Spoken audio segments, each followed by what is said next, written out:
Boa tarde, galerinha, tudo bem com vocês? Sem mais delongas, vamos seguir então dentro do que nós nos propusemos a estudar para a aula de hoje, tá?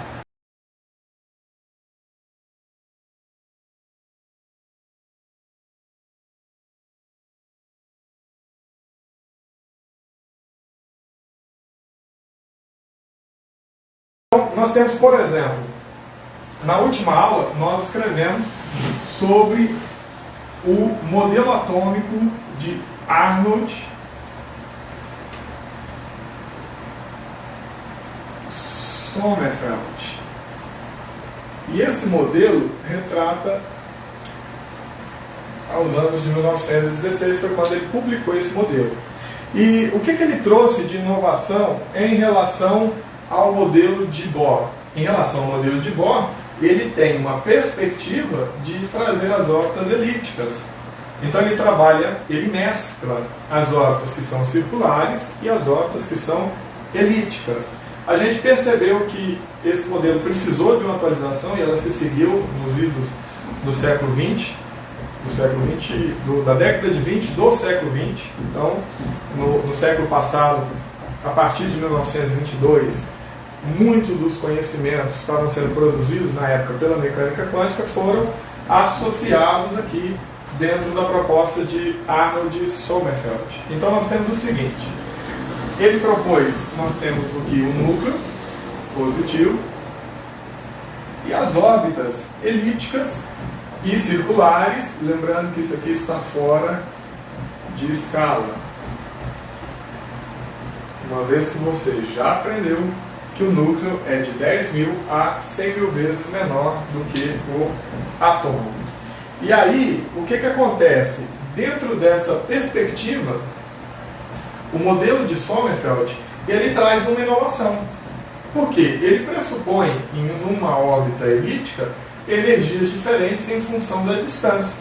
Você pode associar, por exemplo, que a força elétrica de Coulomb é uma constante, o produto das cargas pelo quadrado da distância. Então, com relação a essa equação, nós podemos calcular a energia envolvida nesta equação, nós temos a seguinte situação, que a energia vai ser associada às cargas dividido por 4πε0 vezes R, onde R é a distância internuclear dos átomos, que é um modelo calculado por Bohr, tá? É empírico, nós não vamos precisar disso aqui agora. Mas a força elétrica, ela vai mostrar que distâncias diferentes do núcleo que a carga estiver, vai promover uma interação diferente, né? Vai promover uma força diferente em função da distância, consequentemente, energias diferentes.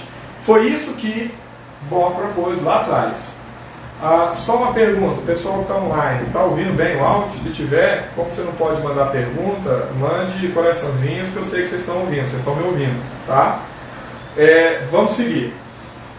Então, em função dessa distância núcleo-elétrons, eu sei que esse modelo traz possibilidades de energias diferentes. E é com base nesse modelo que você vai perceber os orbitais do tipo P. Os halteres que a gente sempre fala tem a ver com esse propósito aqui, ok? Então, Sommerfeld, lá em 1916, lembrando que está fora de escala, propôs órbitas elípticas. Mas aí, nós vamos lançar a mão de outros cientistas. Por exemplo, Louis de Broglie,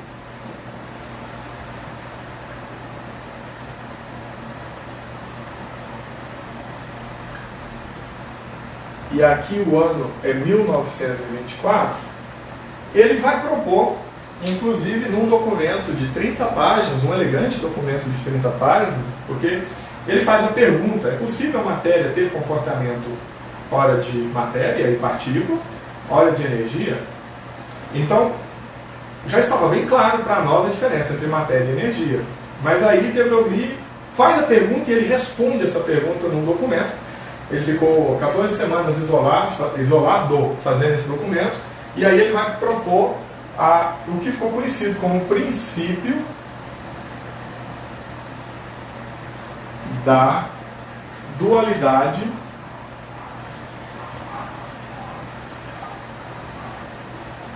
do elétron. Lembrando que um Ezinho com esse sinal de menos representa um elétron. Apenas um E é apenas a carga elementar. 1,6 vezes 10 a menos 19 coulombs. Não necessariamente, e aí tanto faz positivo ou negativo, a depender de quem você estiver trabalhando. Tá? Mas Louis de Broglie vai dizer que o elétron tem um comportamento dual, que ora, né, o elétron se comporta como uma partícula, ora como uma onda.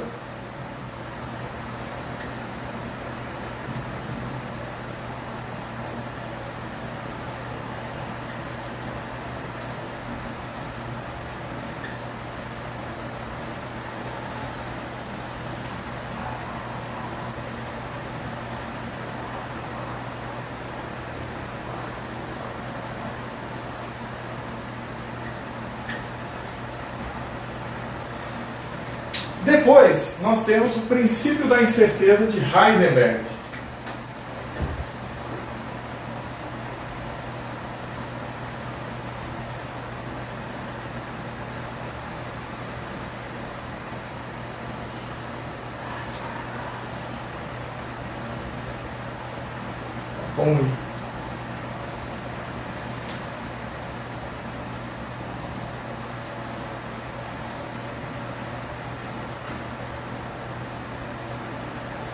O princípio da incerteza de Heisenberg vai dizer que é impossível determinarmos com precisão, com exatidão, o momento e a velocidade do elétron. Se você focar num, você vai perder o outro. Ou seja, se eu determino o momento, eu perco a velocidade. Professor, o momento não depende da velocidade? Sim, mas nós estamos falando de momento angular. Tá? Não estamos discutindo o momento linear do elétron, que é massa vezes velocidade. No momento angular, o que eu tenho? Se eles estiverem alinhados, eu até posso determinar velocidade com o momento. Porém, isso eu não posso garantir que ele vai estar alinhado. É por isso a incerteza da medida. Tá? Então ele vai dizer que é impossível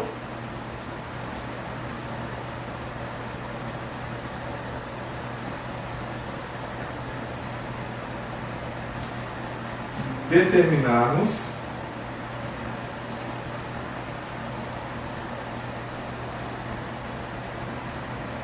com precisão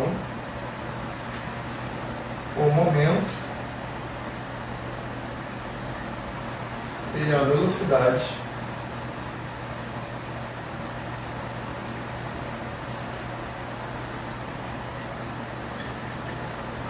do elétron. Então vocês podem ver que Sommerfeld propôs órbitas elípticas para tentar explicar o porquê que a espectrometria achava energias diferentes, né, transições diferentes de energia numa mesma órbita. Isso não tinha uma explicação à época. Eles tinham previsto alguns subníveis, S, P, D e F, lá na espectrometria, porém dentro dos números quânticos não fazia sentido, dentro dos números propostos pelo modelo de Bohr isso não fazia sentido. E aí nós temos Louis de Broglie, que vai falar da dualidade do elétron. Depois você tem a incerteza de Heisenberg. Nós já vamos mostrar o princípio da exclusão de Pauli e o modelo matemático, o modelo da probabilidade de Schrödinger, tá? Bem brevemente aqui. Lembrando a vocês que esse material, esse conteúdo está no livro a partir da página 17 e esse vídeo vai estar no nosso canal do YouTube. Se você olhar aí no Instagram, você tem acesso a esse material, você tem acesso a esse link que eu vou começar a editar esses vídeos, a subir os vídeos, ok? Então vamos lá.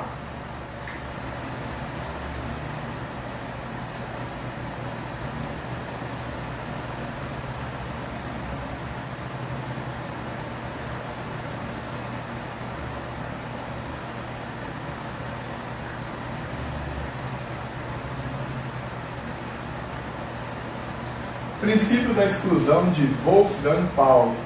Presta atenção, ele não disse, tá, exatamente isso. Ele disse que é impossível você ter, ao mesmo tempo, dois elétrons com os 4 números quânticos.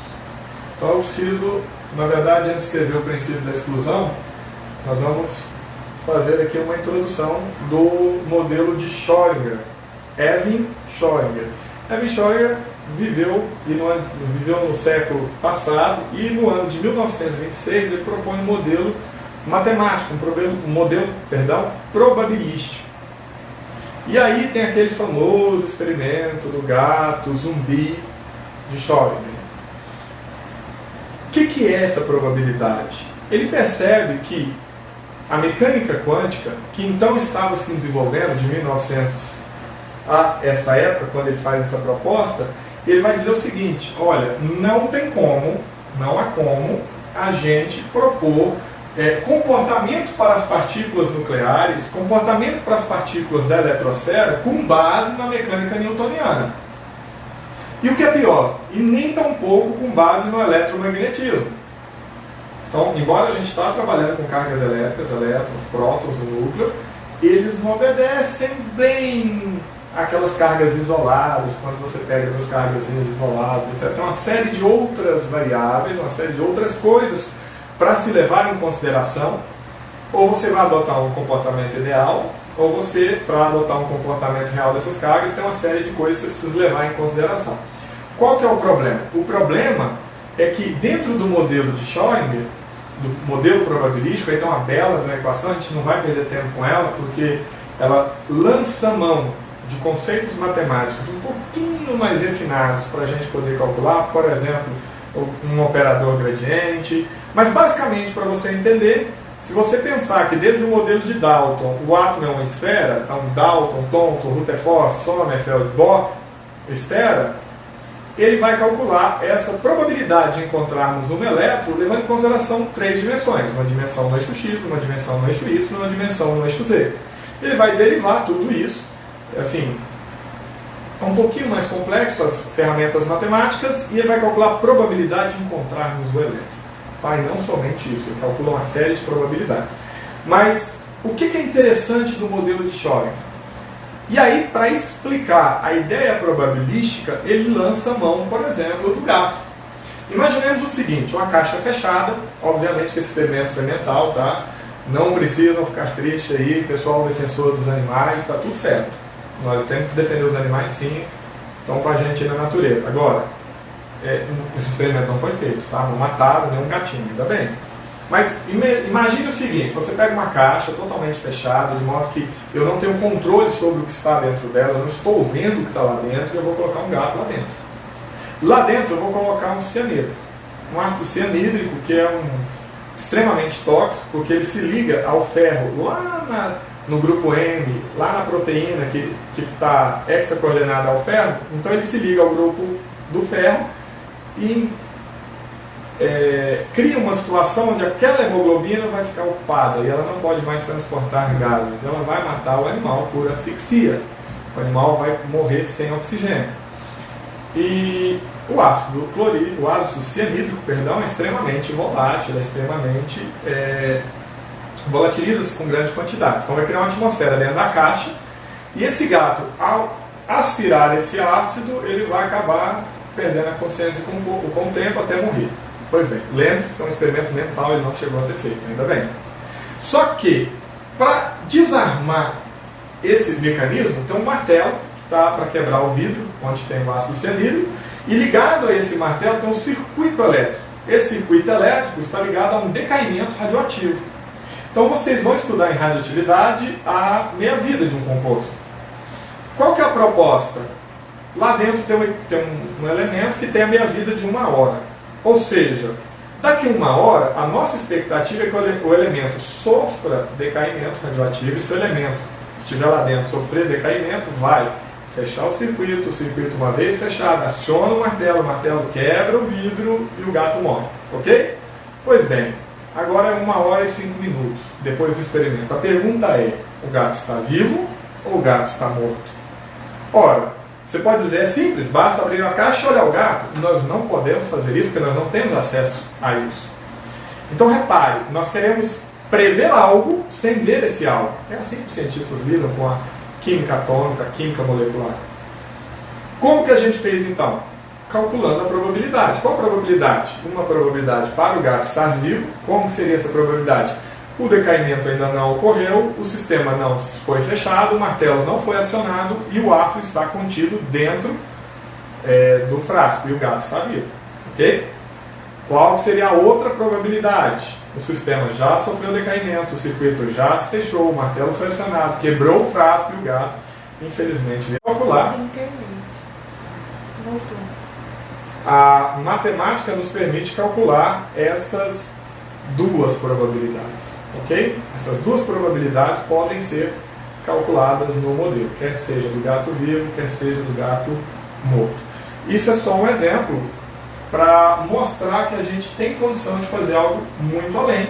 E aí surge aqui o princípio da exclusão de Pauli, que ele vai dizer que é impossível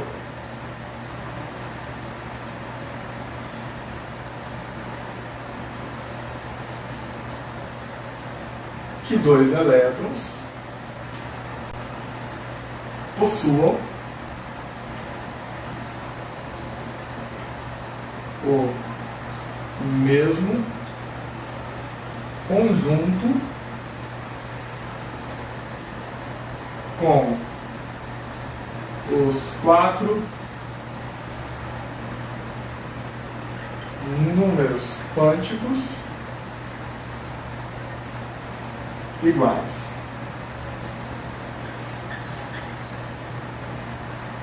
Presta atenção, nós temos quatro números quânticos e dos quatro números quânticos que nós temos, o Sommerfeld, Arnold Sommerfeld, conseguiu criar três. Ele não só não criou o quarto, mas ele deu base para que ele fosse criado, ele deu orientações para alguns alunos dele e nós tivemos o quarto número quântico. Quais são os quatro números quânticos? O número quântico principal, o número quântico secundário ou azimutal, o número quântico magnético e o número quântico de spin. Então, já com base nessas quatro informações, Wolfgang Pauli vai dizer que é impossível ter dois elétrons, duas cargas negativas, com o mesmo conjunto dos quatro números quânticos. Três é possível, o quarto número quântico não. E aí você já vai entender o porquê. Bom, o que é orbital? Orbital é a região com maior probabilidade de encontrarmos o elétron. Então nós já estamos dentro do modelo atômico atual, desde essas análises que nós fizemos aqui atrás, com princípios da dualidade de de Broglie, o princípio da incerteza de Heisenberg, agora o princípio da exclusão de Pauli, isso já está dentro do modelo quântico, além dos conteúdos de Erwin Schrödinger com a probabilidade. Então estamos trabalhando o modelo probabilístico, e aí surge um conceito interessante. Lembra que eu comentei que dados experimentais davam a crer que existiam duas energias numa mesma órbita? E aí Sommerfeld vai lançar a mão de uma proposta elíptica para resolver o problema? Pois bem, o que vai surgir aqui? Vai surgir aqui o conceito de orbital. E o que é um orbital? Orbital é uma região. É uma região da eletrosfera. Lembrando que um átomo tem duas regiões, o núcleo e a eletrosfera. O núcleo onde eu tenho as partículas de prótons e nêutrons, e a eletrosfera onde estão os elétrons. Então é uma região da eletrosfera com a maior, olha para a palavra aqui de novo, probabilidade. Então vocês já estão vendo que mergulhamos dentro do modelo quântico, tá? Da eletrosfera com uma probabilidade, essa probabilidade de 3/4, ou seja, 75% de encontrarmos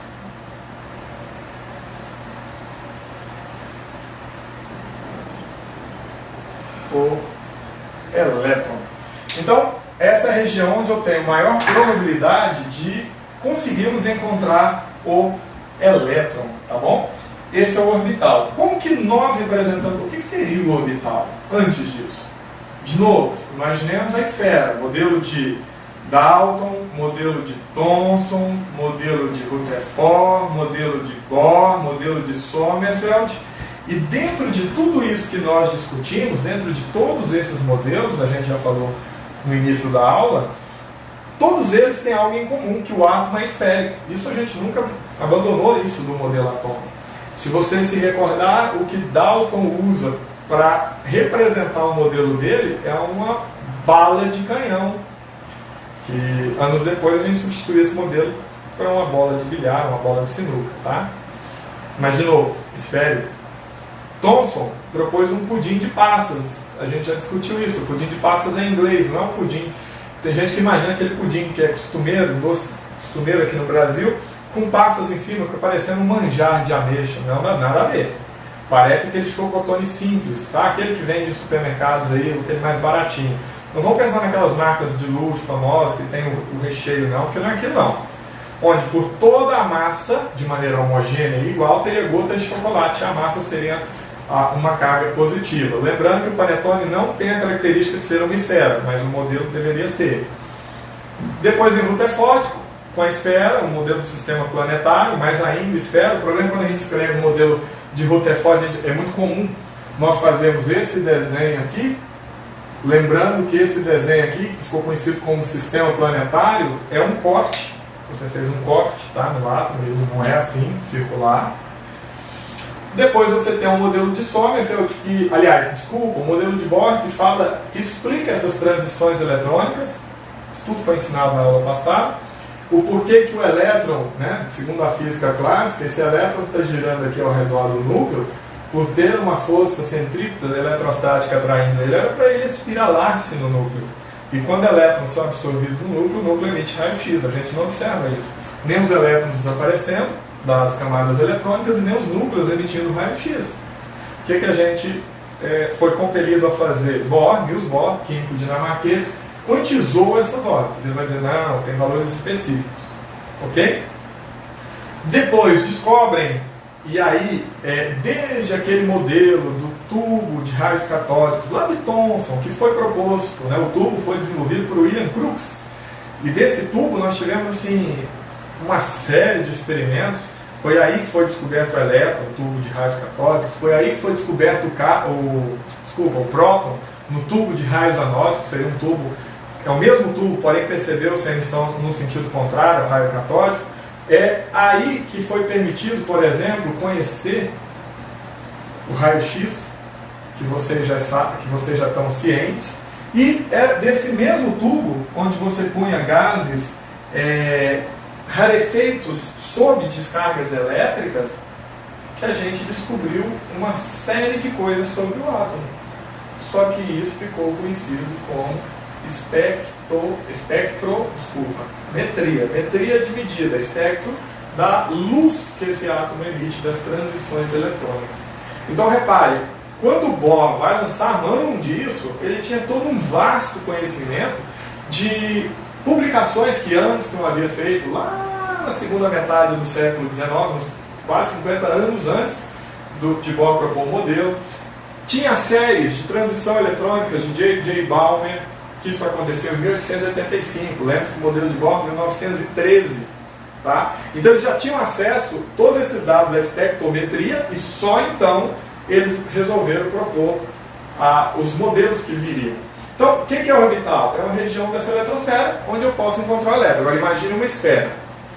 Do núcleo, do extremo centro dela, que é de 10.000 a 100.000 vezes menor, para o final do átomo, em qualquer desses pontos é permitido que o elétron esteja. Porque lembre-se que nós não estamos agora só com órbitas quantizadas, nós estamos com orbitais, e agora eu estou trabalhando com porcentagem. Ok, 75% das vezes ele vai estar numa específica posição, x, y e z dentro da esfera. Legal, e os outros 25? Os outros 25 ele pode estar em qualquer lugar dentro da esfera, porque todos eles são permitidos dentro da probabilidade. Então a gente sai do modelo representativo e entra no modelo matemático. Qual é o modelo atômico atual de 2020 que você precisa responder nos vestibulares Enem? Que é o modelo matemático. Elias, existem outros modelos mais modernos? Muito. Hoje nós trabalhamos só com duas partículas, a classe dos quarks e a classe dos leptons. Mas repare, isso não é cobrado em vestibular em nenhum. Qual é o modelo atômico mais moderno? Você vai estudar? Modelo matemático. Ele remete ao ano de 1932, quando James Chadwick descobre o nêutron, tá? E aí conclui essa parte. Pois bem, se você imaginar uma esfera, em qualquer ponto dessa esfera, você pode encontrar o elétron, cálculos vão indicar que 75% das vezes eles estão num lugar só. E como a gente vai representar esse orbital? Esse orbital vai ser representado por uma caixinha. E já que é um lugar onde eu posso encontrar elétrons, a gente representa uma caixinha. E essa caixinha eu posso colocar aqui dentro, no máximo, 2 elétrons. Um vai estar com spin para cima e o outro vai estar com spin para baixo. O que isso quer dizer? Isso aqui quer dizer que cada um dos elétrons, por ser uma carga negativa, e aí você pode estar se perguntando, professor, mas desde o século XV, desde o século XVI, lá com Benjamin Franklin, a gente sabe que cargas opostas se atraem, que cargas iguais se repelem. E isso foi evidenciado anos depois, a partir de 1800, depois que Alessandro Volta desenvolveu o eletromagnetismo. Lembra que o eletromagnetismo só pode ser desenvolvido a partir da pilha de Alessandro Volta, antes que você fique aí com a pulga atrás da orelha. Então Alessandro Volta desenvolve a pilha e a partir daí o eletromagnetismo vai bombar. E aí nós temos Faraday, Maxwell, entre outros cientistas de renome do eletromagnetismo. Bom, como que eu estou dizendo que 2 elétrons vão ficar juntos numa região específica do espaço se eles têm cargas iguais e eles querem ficar o mais distante possível? Bom, essa explicação está dentro do número quântico spin, do spin do elétron. Agora presta atenção que o número quântico do spin é uma coisa, spin do elétron é outra. Spin tem a ver com o momento angular intrínseco da partícula. Todas as partículas, prótons, elétrons e nêutrons, elas possuem momento angular. E esse momento angular, que faz ela rotacionar, diminui essa repulsão.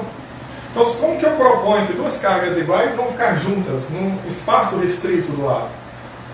Que elas vão possuir momentos angulares diferentes. E por possuírem momentos angulares diferentes, elas vão ter orientações de rotação diferentes. Uma vai estar horário e a outra anti-horário. Lembra da regra da mão direita? Ó. E a outra? Então, com base nisso, por terem momentos angulares diferentes, eles vão se tolerar no orbital. Isso é muito importante, esse conceito de spin. Número quântico a gente vai escrever agora, mas o conceito de spin, do momento angular intrínseco, ou seja, é da partícula. É muito importante que você faça uma sedimentação desse conteúdo para que você entenda, por exemplo, quando entrarmos em ligações químicas. Ligações químicas nós não temos um orbital molecular entre 2 átomos, aí você vai me perguntar de novo, professor, mas como que 2 elétrons estão juntos? A resposta está aí, tem a ver com o spin do elétron. Esse momento angular, que é intrínseco da partícula e que eles são diferentes um em função do outro, permitem que eles fiquem juntos, porque diminui a energia potencial da repulsão de cargas iguais. Bom, nós vamos seguir agora para a análise dos números quânticos. Quem propôs 3 números quânticos foi Sommerfeld. Arnold Sommerfeld, quando ele propôs, e ele tentou relacionar, então, números que vinham de resoluções de equações de Bohr. Então, Bohr fez algumas equações para cálculo de raio, para cálculo de energia, e disso saiu alguns números. O problema é que a espectrometria já fazia análise de gases em tubos de raios catódicos e percebiam essas transições. Só que, como não tinha uma equação para calcular isso, eles usavam letras. E os números quânticos trazem, como o nome está propondo, número. Então, o que Arnold Sommerfeld fez? Ele reconciliou, vamos dizer assim, algo que nunca havia sido separado, mas ele conciliou, então, melhor dizendo, os modelos de Bohr com números quânticos, com valores quantizados, com a espectrometria, que nasceu um pouco antes dele e que trabalhava com letras. Então, por exemplo, surgiu o primeiro número quântico, ficou conhecido como número quântico principal. E ele é representado pela letra M. Ele indica, o número quântico principal, ele vai indicar o número de camadas eletrônicas, tá? Então ele indica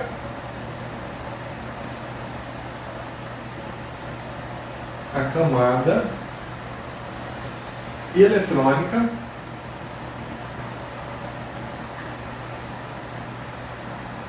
ocupada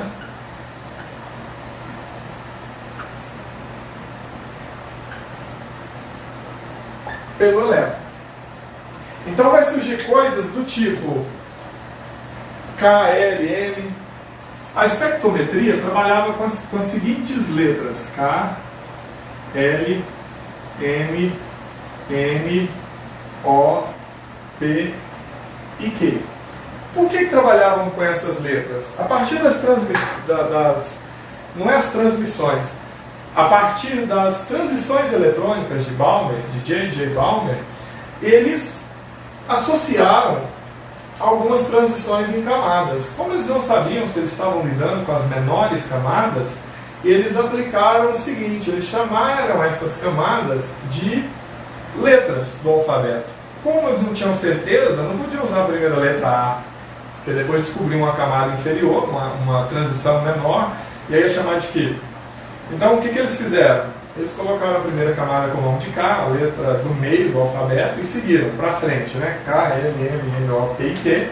E se achassem camadas de menor energia, bastava reduzir aqui e estava tudo certo, ok? Foi isso que eles fizeram. E o que Sommerfeld vai fazer? Ele vai associar essas letras a um número. 1, 2, 3, 4, 5, 6 e 7. Então, ele associou as camadas a um número. E aí nós temos o número quântico principal. Número quântico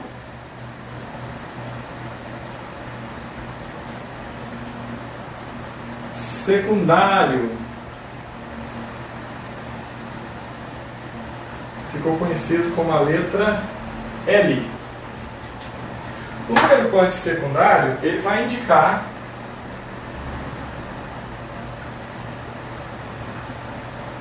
o subnível de energia ocupado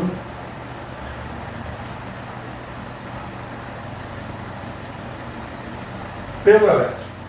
Então, reparem, a essa altura do campeonato já havíamos descoberto, por exemplo, que você tinha, para além das camadas eletrônicas, K, L, M, N, O, P e Q, que é de 1 a 7, você também tinha um número quântico secundário que falava de um subnível de energia.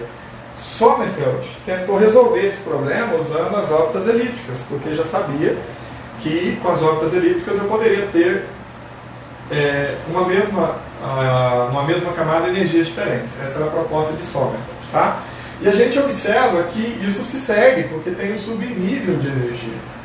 Como a espectrometria se desenvolvia em paralelo com os modelos, tá, da quântica, surgiu então para nós o seguinte, ó, surgiu para nós os subníveis S, P, D e F. Esses subníveis, eles acabaram sendo desenvolvidos lá primeiro pela espectrometria, esse aqui de Sharp, esse aqui de principal, esse de difuso e esse aqui de fine, de fino, né? E aí eu tenho uma relação desses números quânticos com alguns números. Então o S a gente chamou de 0, o P Sommerfeld chamou de 1, o D 2 e o F 3. O F 3. Então repare, nós já temos agora dois números quânticos, um principal N, que vai trabalhar a proposta de camadas, e o secundário L, que vai trabalhar a proposta de subníveis de energia, de S, P, D e F. E aí surge então o terceiro número quântico, proposto por Sommerfeld, em consonância com esse secundário, tá? Eles são interligados, obviamente, porque não adianta eu colocar um subnível que não exista naquela camada. Vocês já lembram, na aula passada eu mostrei para vocês o princípio de Aufbau, né, ou o diagrama de distribuição eletrônica de Erwin Madelante. E agora eu vou mostrar aqui o número quântico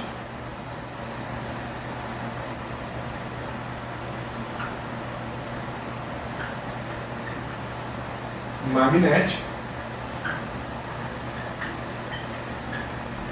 que a gente vai chamar isso de ML. Para que serve o número quântico magnético? O número quântico magnético indica o orbital ocupado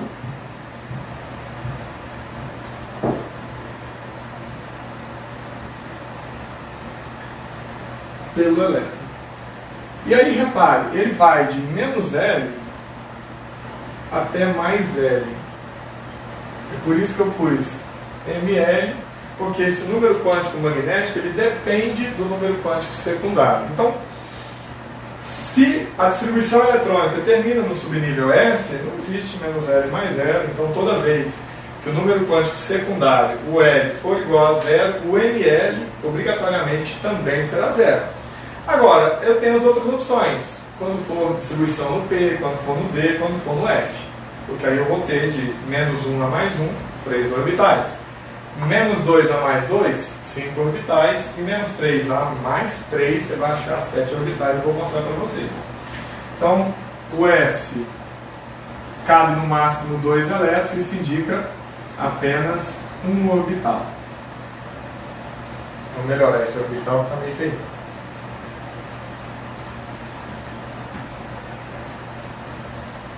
O P cabe em 6 elétrons. Se você dividir por 2, porque você já sabe, desde o princípio da exclusão de Wolfgang Pauli,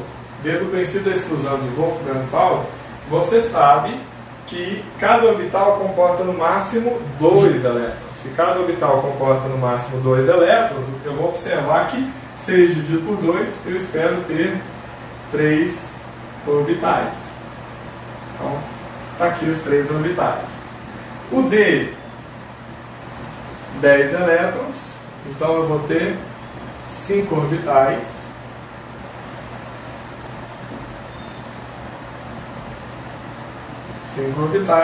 E o F são 14 elétrons, e isso nos leva a 7 orbitais.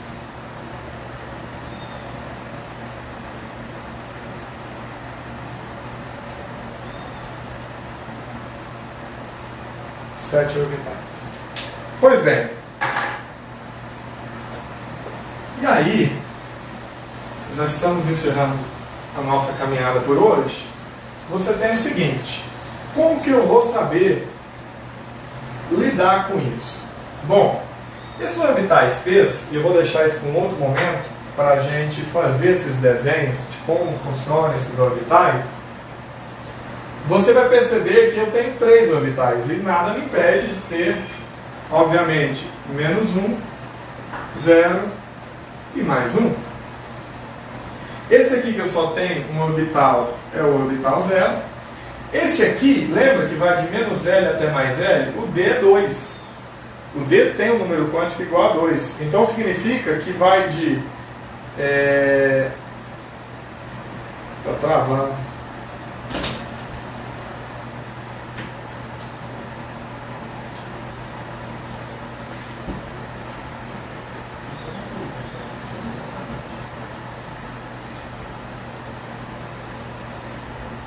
Voltamos. Então, o D, eu tenho 5 orbitais, lembrando que o D tem um número quântico igual a 2. Então eu vou começar aqui em menos 2, menos 1, 0, mais 1, mais 2. Mesma coisa vai acontecer no de baixo, tá? Porque o F a gente chama número quântico secundário igual a 3. Então eu vou ter que andar de menos 3 até mais 3. Se você dividir 14 por 2, lembrando mais uma vez que 14 é o número de elétrons que o subnível F comporta, o número de elétrons limite, até 14. E cada orbital cabe no máximo 2 elétrons, então isso permite eu ter de menos 3 A mais 3. Então, essas são as posições. É claro que quando eu tenho isso aqui, nada impede que eu tenha um orbital na direção X, um orbital na direção Y e um orbital na direção Z. E é de fato isso que nós temos, tá? Isso aqui são alinhamentos junto a eixos X, Y e Z. O problema é que na prática não é assim que a gente vai trabalhar aqui na educação básica, porque eu preciso normatizar uma resposta. Então nós vamos usar a regra, ficou conhecida, né, como regra do preenchimento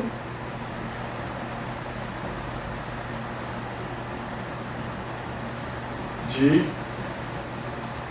Rand. Presta atenção, na regra do preenchimento de Rand, ele vai dizer que você só pode emparelhar dois elétrons depois que todos os orbitais vazios estiverem semi-preenchidos. Então o que ele quer dizer? Se eu pegar aqui, ó, um orbital P qualquer, e eu quero colocar lá dentro dois elétrons apenas, somente dois elétrons. Posso colocar um aqui e um aqui? Posso, sem problema nenhum. A regra do princípio de Rand vai dizer que eu só posso emparelhar elétrons depois que todos estiverem semi-preenchidos. Só isso que ele vai dizer. Lembre-se que esses orbitais têm a ver com orientações de eixo X, Y, Z. Como que eu posso dizer com um átomo que o elétron dele precisa entrar no X primeiro, depois no Y, depois no Z? Não faz o menor sentido. O elétron não obedece regras. Essas não. Então, o que a gente faz aqui na educação básica para convencionar uma resposta? Porque se eu tenho uma distribuição eletrônica terminada em P2, algum aluno pode responder assim. Outro aluno pode me responder numa prova assim, ó, com os dois juntos, né? Não no mesmo orbital, que é proibido. Ou ainda, várias opções podem ser testadas aqui. Pode ser que o aluno resolva colocar um nesse sentido e um nesse sentido, sem problema nenhum, não interessa a orientação aqui. Lembre-se que para cima e para baixo tem a ver com horário e anti-horário. Não faz sentido, o aluno pode escolher o que ele quer preencher. Porém, para evitar essa multiplicidade de respostas, nós convencionamos somente na educação básica a preencher todos os orbitais da esquerda para a direita, de baixo para cima, e depois todos os orbitais da esquerda para a direita, de cima para baixo. Então, se eu tenho um preenchimento do tipo P2, a resposta certa seria esse item aqui.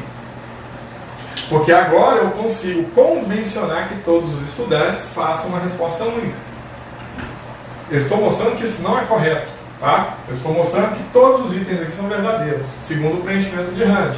Entretanto, contudo, todavia, não dá para fazer uma questão objetiva onde todas as respostas sejam plausíveis possíveis. Então a gente vai pedir para que vocês façam da esquerda para a direita, de baixo para cima. Se preencheu todos, como seria então um P4. P4 seria então mais um aqui para cima, ó, 1, 2, 3. E o quarto, que também, segundo o Rand, pode ser preenchido em qualquer lugar, nós vamos convencionar da esquerda para a direita. Essa é o preenchimento adequado para um subnível P4, ok? Bom, isso tudo, esses três modelos quânticos foram propostos por Arnold Sommerfeld. E aí nós precisamos encerrar tudo isso agora com o... Desbloqueia, por gentileza, as perguntas. Nós podemos encerrar agora com o número quântico de spin. Vou apagar aqui em cima.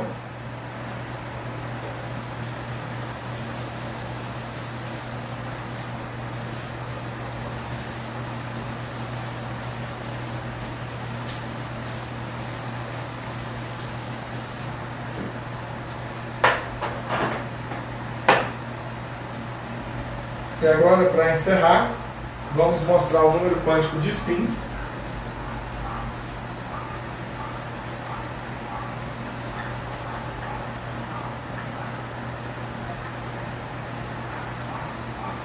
Conhecido pela sigla NS. Por que N? Porque eu dependo do número quântico magnético para preencher. E é por isso que dois elétrons só podem ocupar o mesmo orbital, porque eles não podem ter o mesmo conjunto dos 4 números quânticos, tá? O princípio da exclusão de Pauli. E aí nós temos que nós convencionamos, como o spin do elétron é um valor fracionário e é meio, nós convencionamos que quando o elétron é representado para cima, e portanto no anti-horário, nós vamos chamar ele de menos meio. Isso é convenção, você não é obrigado a seguir essa convenção, você pode usar a sua, desde que seja uma prova que te permita fazer isso. Quais provas permitem fazer isso? As provas de canetão, de segunda fase. As provas subjetivas lhe permitem fazer isso. As provas objetivas não lhe permitem fazer isso, ok?